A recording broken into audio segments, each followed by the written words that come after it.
Peter, I guess talk about, this had initially been based on, the board game, and then the whole film came out of it.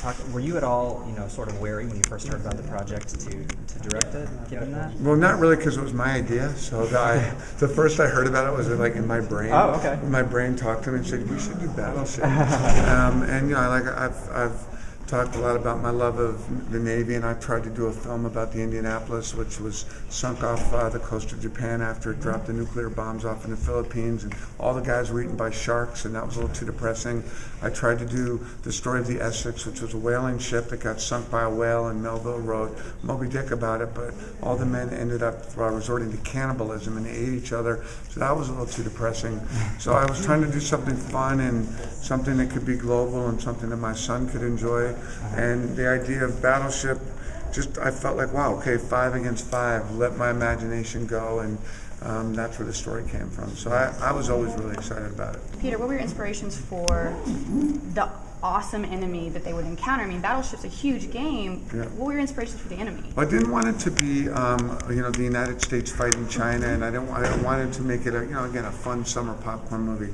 And I thought, my dad was a Navy historian. I studied the Battle of Midway. I studied the sinking of the Bismarck, the violence that the English shipping boats had to go through when they were getting sunk by the German wolf packs.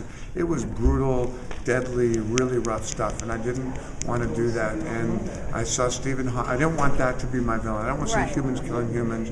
And right around the time I was trying to figure out how to do it, I saw Stephen Hawking's documentary on aliens and how we're sending signals out to planets, and how he thought this was a stupid idea, and that if they come, it'll be bad. So I'm like, all right, we're doing aliens.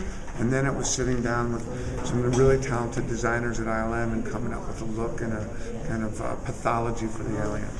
Well, Brooklyn, talk a little about your character. How involved do you sort of get in the thick of the action in this film? Do you get to kick some ass at any point? I get to kick a lot of ass. Oh, yeah. There's not an ass you don't kick. That's true. That's very true. There's a story that goes along with the story on water that's on land, and I play a physical therapist. And one of our main characters in the film is an active military colonel named Greg Gatson, who was injured in 2007 and lost both of his legs. And the two of us are sort of left to fight the battle on land. So we're in constant communication with the ship, or we try to be.